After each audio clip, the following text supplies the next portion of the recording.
Imagina a seguinte cena: uma pessoa chega em casa, precisando fazer o número 2, corre, faz o que precisa fazer e daí, em vez de limpar a bunda com papel higiênico, abre a carteira e limpa com dinheiro. Pô, tu deve estar pensando agora, que pessoa rica, usa dinheiro para limpar a bunda. Pô, tá muito bem essa pessoa. Só que não é bem assim. Existem países em que a moeda é tão desvalorizada que ela vale menos que papel higiênico. Vale mais a pena tu limpar tua bunda com dinheiro do que com papel higiênico. E esse é o caso da Venezuela. Então fica nesse vídeo que eu vou te contar como a Venezuela foi de um país rico, porque sim, a Venezuela já foi um país rico, para um país que está na falência, faliu.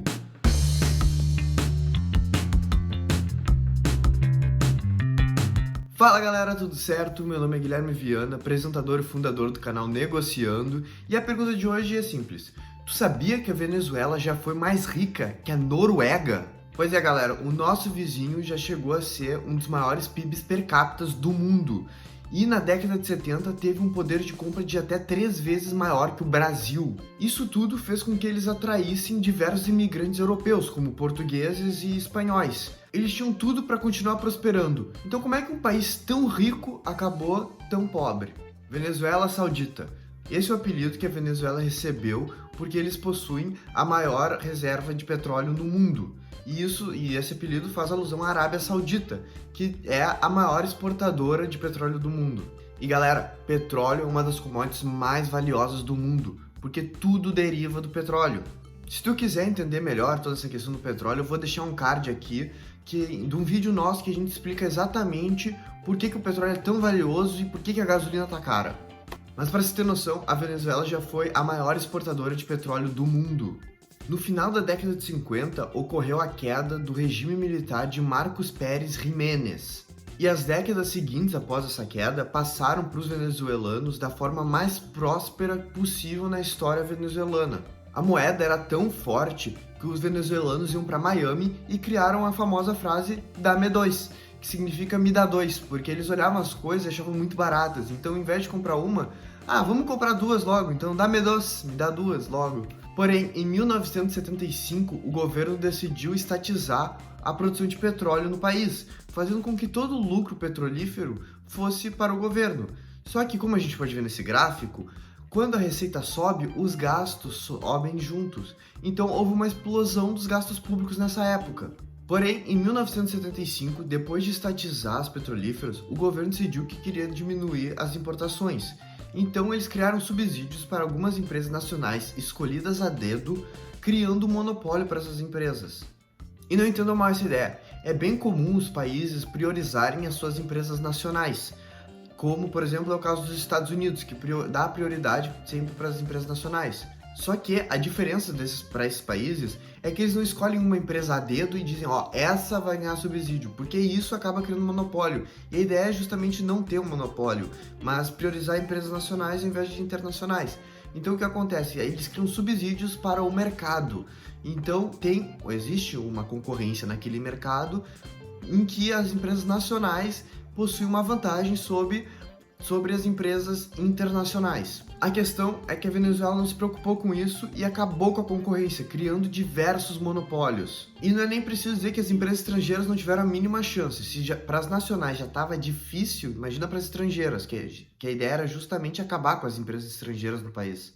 Foram criadas diversas restrições e regulamentações que impediram empresas estrangeiras chegarem no país. Tudo isso fez com que a Venezuela perdesse uma boa parte da qualidade dos seus produtos e serviços, já que se não tem concorrência, não tem para que uma empresa qualificar ou continuar melhorando o seu produto. Nos anos 80, o preço do petróleo caiu, o que foi um grande problema para a Venezuela, já que boa parte da sua receita vinha de lá. E como mostramos, quando a receita aumenta, os gastos também aumentam. Só que quando a receita cai, os gastos continuam aumentando e, no melhor das hipóteses, vão ficar estabilizados, mas não vão cair junto com a receita.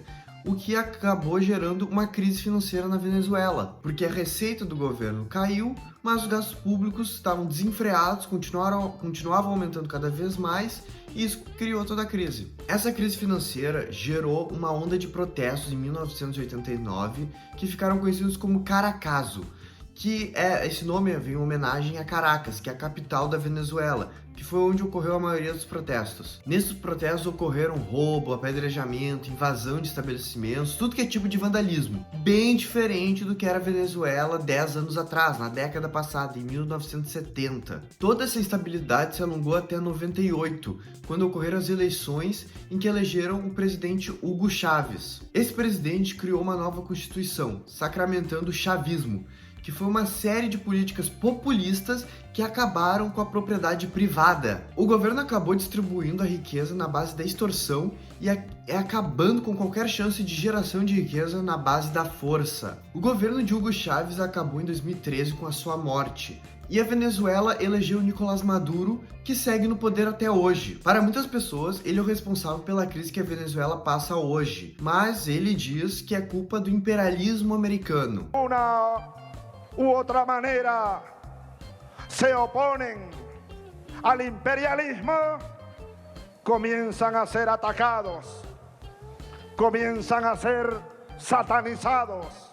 Só que independentemente de quem é a culpa, o fato é que a Venezuela passa por uma crise, uma grave crise de fome no país. O país sofre com falta de alimentos e assim, ó, se eu falar o salário dos venezuelanos, o salário mínimo, cara, é ridículo, chega a ser dá pena.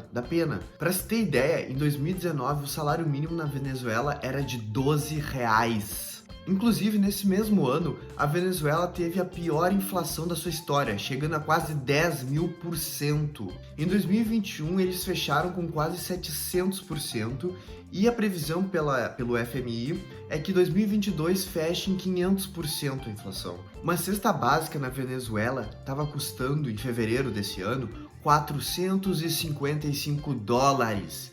Galera, não tem como eles comprarem isso, é muito caro. O salário mínimo em 2019 era R$12. Como é que eles vão comprar uma cesta básica que custa $455? É muito, não tem como.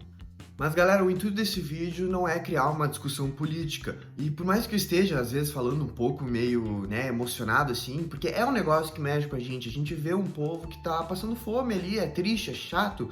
Mas a ideia desse vídeo, na verdade, é a gente pegar um fracasso econômico e aprender com ele, tanto para nossa vida quanto para o nosso negócio. A gente, mesmo que seja um país, a gente sempre pode tirar aprendizados dessas histórias. O primeiro é, não aposte todos os seus ovos numa cesta. Isso é uma regra básica dos investimentos, que é que tu não tem que diversificar.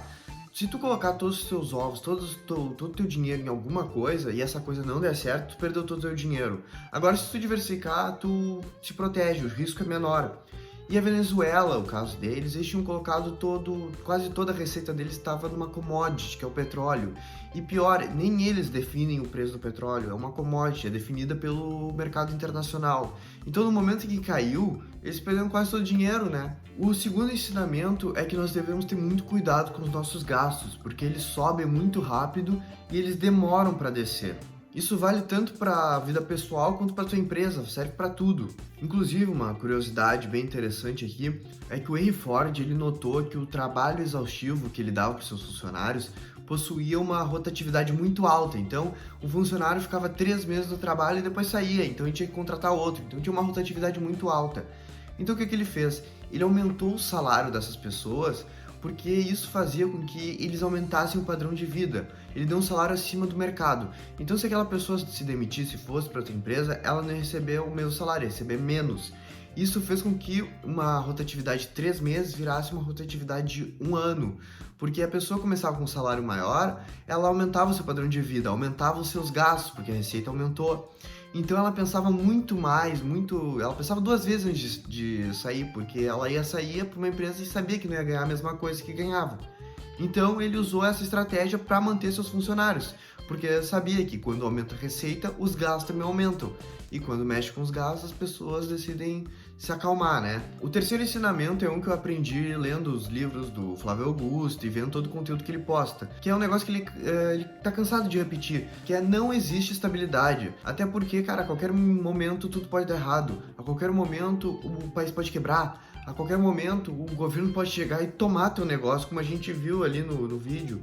Então não tenha medo de arriscar, tenha medo de não tentar. Mas comenta aí o que tu acha que a Venezuela pode fazer para melhorar a situação, ou tu acha que não tem solução, que tá tudo ferrado agora, já era. Aí eles já estão usando criptomoeda aí para operar com obras, né, pagar as obras, os gastos públicos e tal, eles estão usando criptomoeda, uma solução bem interessante, eu tô achando. Mas me conta aí o que tu achou, comenta aí o que tu acha, vai lá, deixa aí tua opinião, quero saber, faltou alguma parte da história que eu não contei direito, comenta aí, eu quero saber. Valeu, até a próxima!